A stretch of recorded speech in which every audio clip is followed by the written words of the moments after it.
નમસ્કાર, આપ જોઈ રહ્યા છો નિર્ભય ન્યૂઝ અને હું છું આપની સાથે રિદ્ધિ અને હું છું આપની સાથે ગોપી ઘાંગર।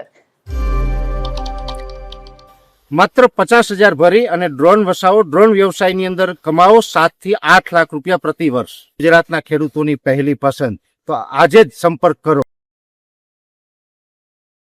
આજે એવી ઘટના ઉપર વાતચીત કરવી છે કે જે આપણા દેશની અંદર ઘણી બધી વખત બની છે, ઘણી બધી વખત આપણે આંદોલન પણ જોયા છે, ઘણી બધી વખત આપણે એન્કાઉન્ટર થતા પણ જોયા છે। પણ ગોપીબેન, આજે મારે તમારી પાસેથી એ સમજવું છે કે જે આજે દિલ્હીની અંદર જે સીજેપી દ્વારા અને જે અલગ અલગ યુવાનો દ્વારા જે પ્રોટેસ્ટ કરવામાં આવ્યો, આ આંદોલન કોઈ પહેલું નથી કે કોઈ છેલ્લું નથી। આમની પહેલા તમે પણ ઘણા બધા આંદોલન જોયા હશે, ગુજરાતમાં પણ થતા જોયા હશે। ચર્ચા આજે એન્કાઉન્ટર બાબતે પણ કરવી છે કે જે આજે આપણે જે વડોદરા છે ત્યાંથી જે ઘટના સામે આવી, આણંદમાં જે દીકરી સાથે બલાત્કાર થયો। પણ સૌથી પહેલા આંદોલન વિશે સમજવું છે। તમે તમારા ભૂતકાળની અંદર ઘણા બધા આંદોલન જોયેલા છે। આજે આંદોલન થયું અને એ પણ આપણે જોયું છે કે આંદોલન થાય છે, થોડા સમય માટે થાય, પછી વેર વિખેર થઈ જાય છે, એમનું કોઈ સમાધાન હવેના આંદોલનમાં નથી આવતું। ખેડૂત આંદોલન જોયું, હવે દિલ્હીના જંતર મંતરથી સંસદ સુધીનું આંદોલન જોયું। આ આંદોલન તમે જોયું અને ભૂતકાળમાં તમે જે કવરેજ કરેલા છે એમાં તમને ફરક શું લાગ્યો? ન્યાય ખરેખર આ લોકોને મળશે? બિલકુલ રિદ્ધિ, જો સમજવાની વાત એ છે કે આજનું જે આંદોલન હતું સીજેપી, કોકરોચ જનતા પાર્ટી, આ સોશિયલ મીડિયામાં બનેલી એક એવી પાર્ટી છે કે જે પાર્ટીનું અસ્તિત્વ અત્યાર સુધી માત્ર સોશિયલ મીડિયામાં હતું। જેણે ત્યારબાદ આવ્યા, જે નીટનું પેપર લીક થયું, નીટનું પેપર લીક થયા બાદ જે મંત્રી છે ધર્મેન્દ્ર પ્રધાન, જે શિક્ષણ મંત્રી છે, કેન્દ્રીય શિક્ષણ મંત્રી, તેમનું રાજીનામું તેમના દ્વારા માંગવામાં આવ્યું અને કહેવામાં આવ્યું કે એક જવાબદેહી નક્કી થવી જોઈએ। આ જવાબદેહી જે નક્કી થવી જોઈએ એ વાત સાથે દેશના લગભગ 70% લોકો માનતા હશે કે ના, જવાબદેહી તો નક્કી થવી જ જોઈએ। જો નીટનું પેપર લીક થાય છે અને પેપર લીક થયા પછી જો બાળકો પોતે એ માનસિક ટ્રોમામાંથી નીકળે છે તો એના માટે જવાબદાર કોણ? કારણ કે આખું વર્ષ જે બાળકોએ નીટના માટે પ્રિપરેશન માટે મહેનત કરી હતી, એ બાળકોને એકવાર એક્ઝામ આપી દીધી પછી અચાનક ખબર પડે કે પેપર લીક થયું છે, તો એ માનસિક ટ્રોમા કેટલો જબરદસ્ત થશે। અને એ પછી જ્યારે ફરીથી રી એન્ટ્રન્સ લેવાય અને 40થી વધારે બાળકો સુસાઇડ કરી લે, તો એ બાળકોના મૃત્યુ માટે જવાબદાર કોણ? આ જવાબદેહી તો નક્કી થવી જોઈએ ને। એ જ જવાબદેહી નક્કી કરવા માટે થઈ અને આ આંદોલન કરવામાં આવી રહ્યું છે। આજે જે રીતના દ્રશ્ય સામે આવ્યા, શરૂઆત કરવામાં આવી જંતર મંતરથી, જંતર મંતર થઈ અને જે માર્ચ થવાની હતી, સંસદ સુધી માર્ચ થવાની હતી, આની ઘોષણા સૌથી પહેલા તો સોનમ વાંગચુકે કરી હતી, કારણ કે છેલ્લા લગભગ 1.5 મહિનાથી આંદોલન ચાલી રહ્યું છે। સોનમ વાંગચુક 20 દિવસથી જંતર મંતર પર પોતે ઉપવાસ પર બેઠેલા છે। હવે સોનમ વાંગચુક એ પોતે પણ એવું નથી કે કોઈ આલ્યો માલ્યો વ્યક્તિ છે, એ પોતે પણ પોતાના ફિલ્ડની અંદર, જેમાં સાયન્સ અને રિસર્ચ જેને કહી શકાય, તેની અંદર તેમને લેનમાં એક ક્રાંતિ કરેલી છે। અને એવી વ્યક્તિ કે જે પોતે પોતાની રીતે આદર્શ ગણાય, એ વ્યક્તિ જ્યારે ઉપવાસ પર બેસે છે ત્યારે શરૂઆતના લગભગ અઠવાડિયા સુધી તો કોઈને ફરક જ ન પડ્યો અને સરકારને તો બિલકુલ ફરક ન પડ્યો। પણ 20મા દિવસે જ્યારે એવું લાગ્યું અને ડોક્ટરે એવું કીધું કે તેમના હેલ્થને નુકસાન અહીંયા આગળ પહોંચી શકે, તેમના ઓર્ગન ફેલિયર થઈ શકે, તે સમયે સરકાર અચાનક જ રાતના સમયે આવે, સફેદ ચાદરની આડમાં એ સોનમ વાંગચુકને ત્યાંથી ઉપાડીને જાય છે દિલ્હી પોલીસ, અને આખું આક્રોશ જે છે એ ફૂટી નીકળે છે।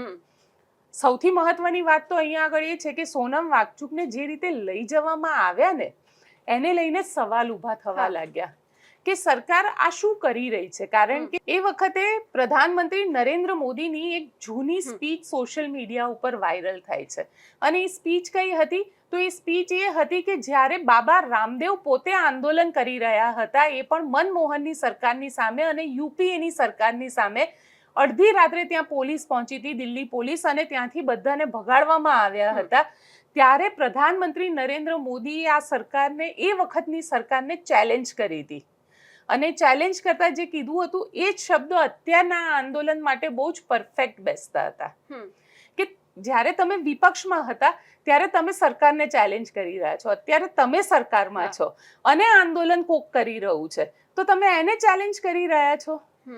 એટલે સવાલ એ પણ ઊભો થયો, કારણ કે બહુ જ બધા ભારતીય જનતા પાર્ટી સાથે જોડાયેલા લોકોએ તો આને એન્ટી નેશનલ એક્ટ કહી દીધું કે આ દેશ વિરોધી કૃત્ય કરી રહ્યા છે. અરે જ્યારે નીટના પેપર લીક થઈ રહ્યા છે, શું ભારતીય જનતા પાર્ટીના નેતાઓના બાળકો નહીં હોય 12મામાં? આ સવાલ બધા જ પૂછી રહ્યા હતા. શું જે પોલીસ કર્મચારી આજે લાઠીચાર્જ કર્યો એમના બાળકો નહીં હોય 12મામાં, કે આવશે નહીં ક્યારેય 12મામાં? તો પોતે જ્યારે એ બાળકનું એ ચહેરો, બાળકની પોતાની જે વેદના છે, એ વેદનાને જો એ સમજશે તો જ કદાચ એને ન્યાય માટેની આ જે ભાવના છે એ ભાવના ઉદ્ભવશે. અને આજે જે રીતે ત્યાં આગળ હજારોની સંખ્યામાં યુવાનો ઉમટ્યા છે, અને આમ જોવા જઈએ તો એવું ન કહી શકે કે નેપાળ જેવી ઝેન્ઝી પ્રવૃત્તિ કરવામાં આવી, પણ હા એટલું ચોક્કસ છે કે સરકારે હવે સાંભળવું પડશે. આટલા દિવસથી જે સરકાર સાંભળતી ન હતી તે સરકારમાંથી પહેલીવાર સંવાદ કરવામાં આવ્યો અને જેપી નડ્ડા સાથે મુલાકાત કરવામાં આવી.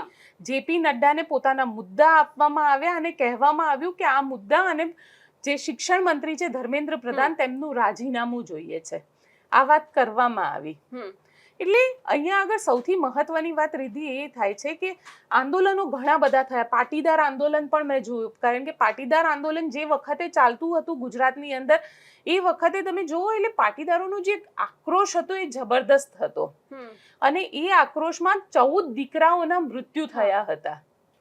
અને એ કોના લીધે થયા હતા એ મુદ્દો તો હજી ચાલી રહ્યો છે. ગોપાલ ઇટાલિયા હમણાં જ એને લઈને સવાલ ઉભા કર્યા કે ફાયરિંગનો ઓર્ડર કોણે આપ્યો હતો.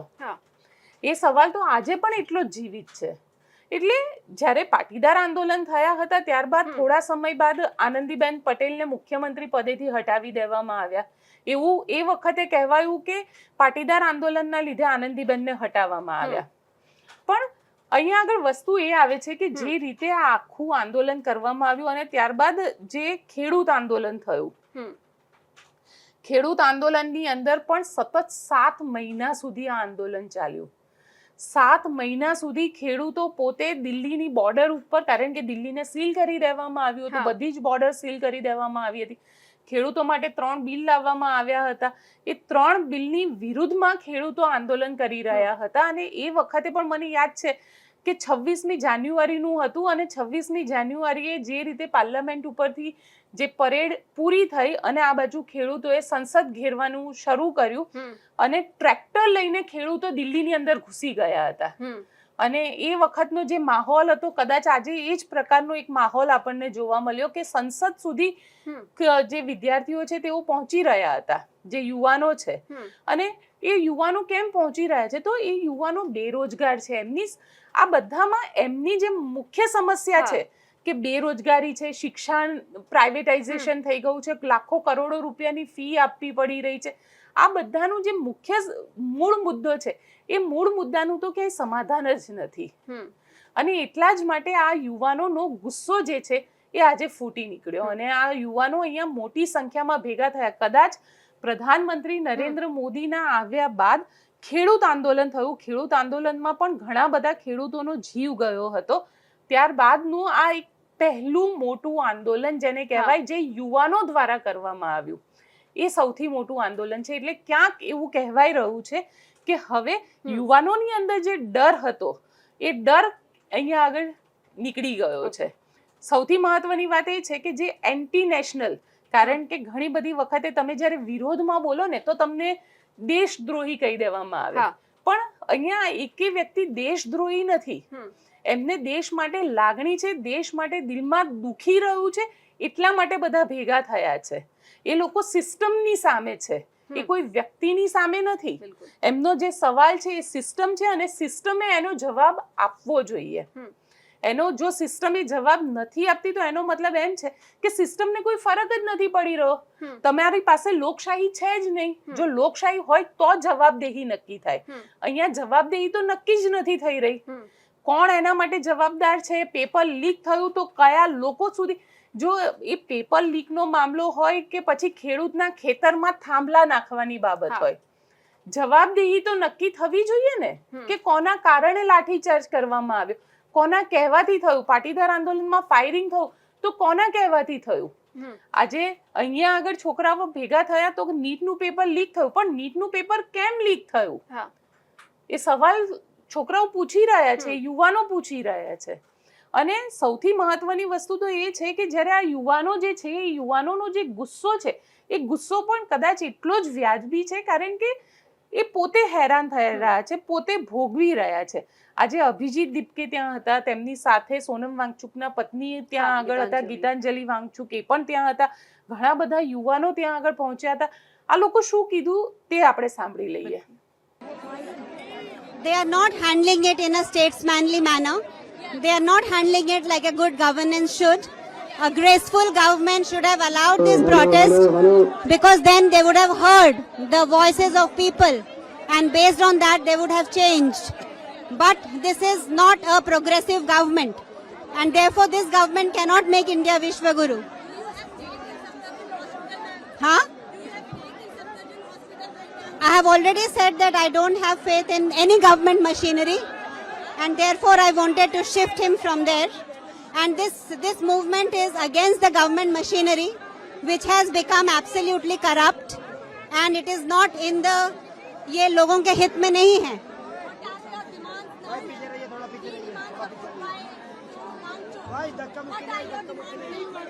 The demands remain the same, that education should become the most important issue in the monsoon session of the parliament, and we should come out with concrete steps to make the education system in India the best in the world. And that has to start by the resignation of people who were responsible for it and who did not do a good job of it. Thank you. Of course, we are standing for the nation. I am standing for India. Sonam is standing for India. We are standing for the education system. We are standing for the youth, their future, and we will continue to stand for these issues. Thank you.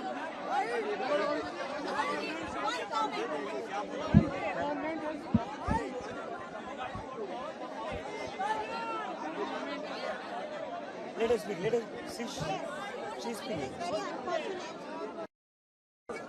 The government, ये जो सरकार है, ये जानबूझकर stampede जैसी situation create कर रही है. अभी जब हम वहाँ पर स्टेज पर बैठे हुए थे, स्टेज तक एम्बुलेंस भेजी यू टर्न लेने के लिए, और हमने देखा जो एम्बुलेंस में बैठे हुए लोग थे, वो अंदर बैठे हुए लोग हंस रहे थे. वहाँ पर भगदड़ मच गई थी. अगर किसी की जान चली जाती तो क्या होता. तो ये सरकार बहुत ही ज्यादा नीच और गिरी हुई सरकार है, और इतने से ही इनका मन नहीं भरा. स्टैम्पीड जैसी सिचुएशन क्रिएट करने की कोशिश की, खाली एम्बुलेंस स्टेज तक भेजकर यू टर्न दिलाने के लिए, और उसके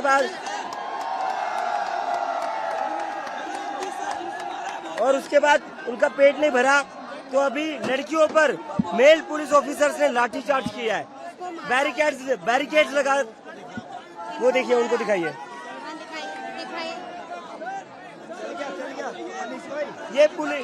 ये सरकार गुंडागर्दी पर उतर आई है. ये सरकार की वजह से ऑलरेडी 20 से ज्यादा बच्चों ने आत्महत्या करी है, लेकिन इससे इस सरकार का मन नहीं भरा. ये सरकार चाहती है और बच्चों की जान जाए, ये और बच्चों का खून चाहती है.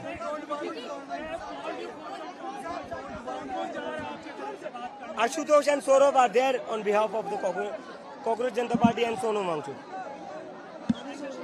Saurabh. We are expecting that the education minister must resign, ₹1 crore compensation must be given to the victim's family, and Sonam Wangchuk must be released immediately. I said no. इनको मैं नहीं जाने दूंगा, तो आप प्लीज बैठिए, प्लीज बैठिए.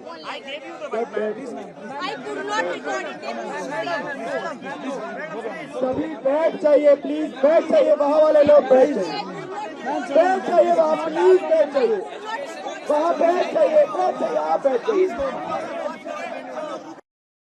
के लिए.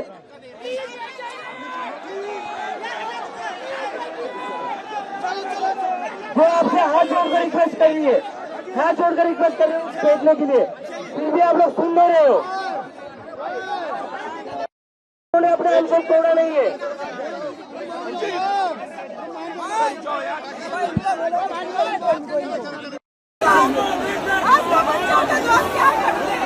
आप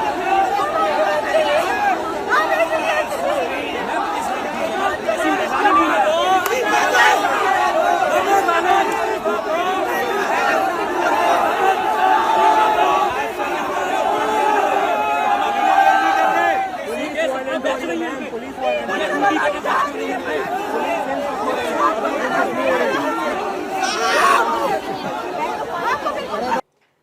અહીંયા અભિજીત દીપકેને સાંભળ્યા, ગીતાંજલિ વાંગચુકને સાંભળ્યા, પણ ગોપીબેન સવાલ એ છે કે માન્યું આજે તમામ આંદોલનકારીઓ હતા, વિદ્યાર્થીઓ હતા, એમણે એવું કીધું કે અમારે ધર્મેન્દ્ર પ્રધાનનું રાજીનામું જોઈએ છે, આપી પણ દીધું, પણ કાલ સવારે કોઈક બીજા કેન્દ્રીય શિક્ષણ મંત્રી આવ્યા તો એમના રાજમાં ન થાય એમની શું ગેરંટી? એટલે કંઈક એ લોકોએ કહેવું પડશે, જો તમારે સમાધાન લાવવું છે તો માત્ર રાજીનામું નથી, કાલ કોઈક બીજા વ્યક્તિએ ખુરશી ઉપર બેઠા, કાલે એમણે કોઈકે બીજા એવું કર્યું, આજે આખી જો સિસ્ટમ આગળ વધતી ગઈ તો પછી તો આપણે કહેવા કોને જવાનું? કેટલાક લોકો રાજીનામા માંગશે? બિલકુલ, એટલે સવાલ અહીંયા એ જ છે ને દીદી કે જવાબદેહી નક્કી થશે તો રાજીનામા તો સિસ્ટમની અંદર ખોટું કરતા પણ લોકો ડરશે. અત્યારે સિસ્ટમમાં જે લોકો બેઠા છે એ લોકોને કોઈનો ડર નથી. કોંગ્રેસના નેતાઓ કોંગ્રેસમાં કંઈ પણ ખોટું થયું હોય કોંગ્રેસના રાજમાં એમના ઉપર FIR થાય એટલે એ લોકો કરે છે શું? તો કે ભારતીય જનતા પાર્ટીમાં જતા રહે છે. ભારતીય જનતા પાર્ટીમાં જાય છે એટલે બધા જ દૂધના ધોયેલા, એકદમ સફેદ દૂધ જેવા થઈ જાય છે, કોઈ દાગ નથી રહેતો. કેસ હોય છે, કેસ કાં તો પૂરા થઈ જાય છે અને કાં તો પછી એની અંદર કોઈ સમાધાન નીકળી જાય છે. એટલે વાસ્તવિકતા એવી જ છે કે દેશની અંદર તમે જો વિપક્ષ પણ પૂરો થઈ ગયો છે, જે વિપક્ષ હોવો જોઈએ. ચલો માન્યું કે વિપક્ષ પોતે એટલો કાબિલ નથી કે પોતાનું અસ્તિત્વ જાળવી રાખે, પણ એ કરવા પાછળ બી કારણ શું છે? તમે જુઓ TMC, અચ્છા ગુસ્સો એ વાતને લઈને પણ છે કે TMC ની અંદર TMC ના જે સાંસદો હતા એ સાંસદોમાંથી 20 સાંસદોએ તો TMC છોડીને બીજી એક એવી પાર્ટી જોઈન કરી લીધી જે પાર્ટીનું કોઈ અસ્તિત્વ જ નથી. એટલે ક્યાંક ડર તમે બતાડો છો લોકોને, ક્યાંક ધમકી બતાડવામાં આવે છે, ક્યાંક CBI, ED આ બધાનો જે ઉપયોગ થઈ રહ્યો છે. આ સેમ વસ્તુ હું તમને કહું રિદ્ધિ કે આ વસ્તુ 2012માં જ્યારે અન્ના આંદોલન થયું હતું તે વખતે પણ આવું જ થયું હતું. ભ્રષ્ટાચારની એકદમ ચરમ સીમા ઉપર હતું ભ્રષ્ટાચાર. ત્યાં આગળ તમે કોઈની સામે, અચ્છા કોંગ્રેસના રાજમાં તમે બોલી શકતા હતા, અત્યારે તો સ્થિતિ એવી થઈ જાય છે કે તમે બોલી નથી શકતા. જો તમે બોલો તો તમને પોલીસનો ડર બતાડવામાં આવે છે, તમને એવું આમ કહેવામાં આવે છે, જતાવવામાં આવે છે કે હવે તમારી વારો પડી જશે. એટલે આ સ્થિતિ અત્યારે ગુજરાત નહીં આખા દેશની અંદર અત્યારે આપણને જોવા મળે છે. અને આ યુવાનો જે છે, આ યુવાનો એ ડરને તોડીને ભેગા થયા છે અને એ યુવાનોને પોતાના માટે ન્યાય જોઈએ છે. પણ આ સિસ્ટમને સુધારવાની વાત છે. હવે સિસ્ટમ સુધરશે તો પેપર લીક નહીં થાય, અથવા તો તમે એવી સજા કરો કોઈ વ્યક્તિને કે એ વ્યક્તિ પેપર લીક કરતા 100 વાર વિચાર કરે. અત્યારે વાસ્તવિકતા એટલી જ છે કે લોકોને માત્ર એક જે ડર હતો કે ભાઈ એન્ટી નેશનલ અમને બતાડી દેશે કે અમે દેશદ્રોહી થઈ જઈશું, એ ડર હવે અહીંયા આગળ તૂટી ગયો છે. એટલે જોઈએ હવે સરકાર આની અંદર ધર્મેન્દ્ર પ્રધાનનું રાજીનામું લે છે કે નથી લેતું, પણ એટલું તો સ્પષ્ટ છે કે યુવાનો મક્કમ છે અને યુવાનોએ નક્કી કરી લીધું છે કે જો સિસ્ટમને સુધારવું હશે તો જવાબદેહી નક્કી થવી જ જોઈએ. એક સવાલ એ પણ છે કે જ્યારે કોઈ વ્યક્તિ માટે લડવાની વાત આવે છે તો વિપક્ષ આપણો છે હવે મજબૂત નથી બનતો. અહીંયા આપણે જોયું તો કે આમ આદમી પાર્ટીના ગુજરાતભરમાંથી શું દેશભરમાંથી નેતાઓ આવ્યા, કોંગ્રેસના કોઈ નેતા ના દેખાય. એમને એવું લાગ્યું કે આમ આદમી પાર્ટી કે જે CJP છે આ બધા ભેગા મળીને કરે છે. તમે વિપક્ષ તો એક થાવ તો તમે ક્યાંક કરી શકશો. હવે કોંગ્રેસના કેટલા એવા નેતા હતા કે જે અહીંયા દેખાયા હોય? બેન, સૌથી મહત્વની વસ્તુ એ છે કદાચ નેતાઓ નથી દેખાયા એટલે આ સક્સેસફુલ છે. જો નેતાઓ દેખાયા હોત ને તો આને પાર્ટીનો સિમ્બોલ આપી દેવામાં આવે. ઓલરેડી આ પાર્ટી આ મંચ ઉપર જે ચાઇનાના 2-4 લોકો ચાઇનીઝ એમ્બેસીના દેખાયા એટલે એમ કહી દેવામાં આવ્યું કે આ તો દેશ વિરોધી છે, આ તો ચાઇના દ્વારા કરાવવામાં આવી રહેલું કાવતરું છે.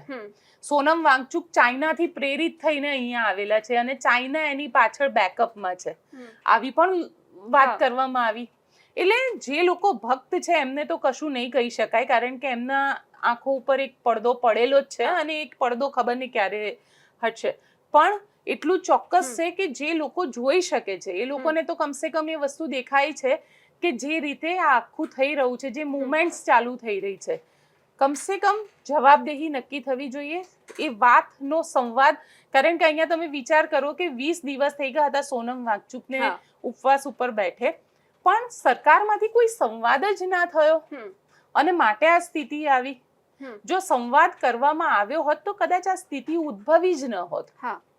કમસે કમ સંવાદ તો થવો જોઈએ ને. હા. આ લોકતંત્ર છે, લોકતંત્રની અંદર સંવાદ સૌથી મહત્વનો વિષય છે. હા. જો સંવાદ નહીં થાય તો લોકતંત્ર મરી જશે. હમ. અને અહીંયા એ જ થઈ રહ્યું હતું અને એટલે જ આટલા બધા ભેગા થયા. અને એવું ન માનો કે આ માત્ર દિલ્હીના છે. હા. અહીંયા તો દિલ્હી, મુંબઈ, બધેથી આવ્યા યુપી, છે. બિહાર, ગુજરાતથી પણ કેટલા બધા યુવાનો ગયેલા છે. હમ. એ લોકો પણ આ આંદોલનમાં સામેલ થયા. ગુજરાતથી એક પિતા આવ્યા હતા. એ હા. પિતાનું હું ઇન્ટરવ્યુ સાંભળી રહી હતી. હમ. સૌથી પહેલા તો આપણા દર્શકોને પિતાનું ઇન્ટરવ્યુ સંભળાવી દઈએ, કારણ કે એ પિતા ગુજરાતથી ત્યાં ગયા છે અને એમનું જે બાળક છે ને એને આત્મહત્યા કરી લીધી હતી. નીટનું પેપર લીક થયું એટલે ડિપ્રેશનમાં આવીને. એ પિતાને પણ સાંભળી લઈએ.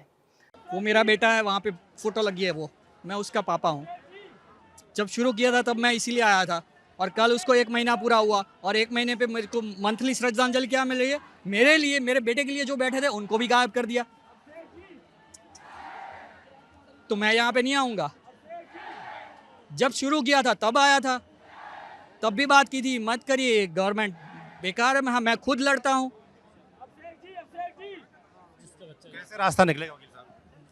अभी दूसरा बेटा बाकी है, उसको बचाना है. तो रास्ता तो वही है, सिस्टम बदलना है. क्योंकि घर में कोई कमी तो थी नहीं. हमारा ऐसा नहीं है कि गरीब थे या पैसा है या नहीं है. बच्चा पढ़ाई के साथ शादी कर चुका था, ऐसा था. जो सिस्टम में उनके बेटे बेटे नहीं है. अभी ये जो मेन स्ट्रीम चैनल्स है उनको ये सब नहीं दिख रहा है. 12 तारीख को सीधा न्यूज़पेपर में डाल दिया, पेपर लीक हो गया. 3 तारीख को एग्जाम हुई, 12 तारीख को पेपर लीक आ गया. मैंने न्यूज़पेपर अपने घर में छुपा के रख दिया था. मेरा बच्चा पूरा वैकेशन एंजॉय कर रहा था. उसकी कोचिंग वालों ने उसको मैसेज किया कि वापस आ जाओ. वो जब वो घूमने का प्लान कर रहा है, 2 साल से मेहनत करके थक चुका बच्चा है, वो रिलैक्स हो गया था. इतना अच्छा एग्जाम उसका गया था. वो तैयारी कर रहा था नीट की, जेई मेंस क्लियर कर लिया था ऐसे ही टाइम पास के लिए. इतना तो होनहार था मेरा बच्चा. फिर प्रेशर नहीं मालूम नहीं 1 महीने तक तो उसने खींच लिया होगा. हमें कुछ बात ही नहीं, हमें समझ में भी नहीं आया कि उसके दिल में इतना कुछ चल रहा है. 12 तारीख को मैं कोर्ट में था, मुझे मिलने तक नहीं रुका. આ પિતાને આપણે સાંભળ્યા રીતિ કે જે રીતે એ પોતાની વ્યથા વ્યક્ત કરી રહ્યા છે. હા. વાસ્તવિકતા છે. એમનું કહેવું છે કે મારું બીજું બાળક બી ભણી તો રહ્યું જ છે ને, એટલે હું અહીંયા આવ્યો છું. હા. કે એક બાળક સાથે જે થઈ ગયું એ થઈ ગયું, પણ મારું બીજું બાળક એનો શિકાર ના બને. અને એટલા માટે પિતા ત્યાં પહોંચ્યા છે. એટલે ક્યાંક ને ક્યાંક જે સિસ્ટમ છે, સિસ્ટમમાં જે ખામી છે એને લઈને અવાજ ઉઠાવવો જ પડશે. કારણ કે જો ટીવી ચેનલ અવાજ નથી ઉઠાવી રહી, ટીવી ચેનલ બિલકુલ એકદમ ગોદી મીડિયા જેવી વાતો થઈ રહી છે ત્યાં આગળ. ત્યાં આગળ જવાબદારી એ બતાવવામાં આવી રહ્યા છે કે લાઠીચાર્જ એટલે થયો કે પોલીસે પહેલા ત્યાં આગળ લોકોએ પથ્થરમારો કર્યો. પણ સવારથી આપણે દ્રશ્ય પણ જોયા કે લાઠીચાર્જ એમનેમ જ કરવામાં આવ્યો હતો. પછી પથ્થર ક્યાંકથી આવ્યા. એટલે કમસે કમ એક વસ્તુ ક્લિયર છે કે ક્યાંક જવાબદેહી નક્કી થશે તો પછી લોકશાહી બચશે. જો જવાબદેહી નક્કી નહીં થાય તો પછી આ લોકશાહી જીવિત નહીં રહે. હવે એ પણ સમજવું છે, આજે એક એન્કાઉન્ટર આપણા ગુજરાતમાં કરવામાં આવ્યું આણંદમાં. તમે ઘણા બધા જોયા છે, ઘણી બધી આવી પરિસ્થિતિનું નિર્માણ થાય છે, પણ છેલ્લે જ આ પગલું ભરવામાં કેમ આવે છે? કેમ કોઈ ગુનેગારોની સામે એવો રોપ છે કે આપણે પોલીસ નથી જમાવી શકતી, કે અમને કોઈ ડર લાગે આવું કૃત્ય કરતા પહેલા? પણ દીદી, આજનો જે કિસ્સો છે ને એને સમજવા જેવો છે. આ કિસ્સાને લઈને એક માં તરીકે હું કહું તો મને પત્રકાર તરીકે ચોક્કસથી એમાં સવાલ ઊભા કરવાનું મન થાય. પણ એક માં તરીકે હું જોવા જાઉં ને તો મને એ થાય કે ના, બરાબર કામ કરવામાં આવ્યું છે. પોલીસે જે કર્યું ખૂબ સારું કર્યું. કેમ કે એક બાળકી જે પોતે રેલવે સ્ટેશન પર ત્યાં આગળ સૂઈ રહી હતી, એ 5 વર્ષની 4 વર્ષની જે બાળકી હતી એને આ નરાધમ આવે છે, એને ઉપાડીને લઈ જાય છે, એની સાથે ન કરવાનું કૃત્ય કરે છે અને ત્યારબાદ તેની હત્યા કરી દેવામાં આવે છે. રેલવે ટ્રેક ઉપરથી એ બાળકીની બોડી મળે છે. પોલીસ એ સીસીટીવીના આધારે જે વ્યક્તિ છે, જે આરોપી છે, એ આરોપીને સીસીટીવીના આધારે આઈડેન્ટિફાઈ કરે છે. પોલીસે એને શોધે છે, એ વ્યક્તિ પકડાય છે. પકડાયા પછી એ વ્યક્તિ પોલીસ પર હુમલો કરે છે, એવું પોલીસનું વર્ઝન છે કે પોલીસ પર હુમલો કર્યો એટલે પોલીસે પગે ગોળી મારી અને જેમાં એને ગોળી વાગી ગઈ અને દવાખાનામાં ટ્રીટમેન્ટ દરમિયાન તેનું મૃત્યુ થયું, એટલે એને એન્કાઉન્ટરનું નામ આપવામાં આવ્યું. પણ અહીંયા સવાલ એ છે કે પોલીસે જે કર્યું એ ખૂબ સારું કર્યું. કારણ કે જે બાળકી સાથે 4 વર્ષની માસૂમ સાથે હા. એટલે કઈ રીતે હું એ કલ્પના પણ નથી કરી શકતી. પણ સવાલ એ છે કે પોલીસનો ડર કેમ નથી રહ્યો આરોપીઓમાં? હા. પોલીસનો એ ડર હોવો જ જોઈએ. જો પોલીસનો ડર જતો રહેશે તો કોઈ પણ આરોપી કંઈ પણ કરી શકે. અત્યારે આપણે જોઈએ છે કે કેટલા બધી જગ્યાએ આપણને એ દેખાય છે કે લોકો પોતે રેસિંગ કરતા હોય છે, એમાં કોકનો જીવ પણ જતો રહે છે. હા. અને એ માસૂમ જે જતો ત્યાં ખાલી ચાલતા જતા હોય ને એમનો જીવ જતો રહે. હા. એટલે રોડ ઉપર ચાલવું પણ અત્યારે તો તકલીફ વાળું છે કે તમે તમારી જીવ રિસ્કમાં નાખીને જઈ રહ્યા છો. તમે કોઈ દીકરી સાથે કૃત્ય થાય છે અને ન કરવાનું કૃત્ય કરવામાં આવે છે તો પછી એ કઈ રીતે સહન થાય? હા. પણ સવાલ એ આવે છે કે અહીંયા જે બલાત્કાર ની વાત આવે છે સામે કે હજી કે બાળકી સાથે બલાત્કાર કરવામાં આવ્યો અને પોલીસ તેને પકડવા માટે જાય છે અને હા. પછી એન્કાઉન્ટર કરી નાખે છે અને પગમાં ગોળી મારે છે અને વાગે છે ને એનું ડેથ થઈ જાય છે. પણ વાસ્તવિકતા એ છે કે જેટલા બી અત્યાર સુધી આપણી પાસે હિસ્ટ્રી આવેલી છે, પગમાં ગોળી મારવાની તો અત્યારે એક ફેશન છે પોલીસમાં. હા. અને એમાં જ આ એક ઘટના આખી સામે આવી એટલે પણ હું આ ઘટનાને આમ જોઉં તો મને એવું લાગે કે ના, જે થયું દીકરી સાથે જે થયું હતું એ ખોટું થયું, તે વ્યક્તિ સાથે પણ એવું જ થવું જોઈએ. એટલે હવે જોવાનું છે કે કેટલા ગુનેગારો છે સુધરે છે. બિલકુલ. તો આપને અમારો આજનો આ રિપોર્ટ કેવો લાગ્યો? કોમેન્ટ બોક્સમાં ચોક્કસથી લખીને જણાવજો અને અમારી ચેનલ નિર્ભય ન્યૂઝને લાઇક, શેર અને સબસ્ક્રાઇબ કરવાનું ભૂલશો નહીં. આભાર.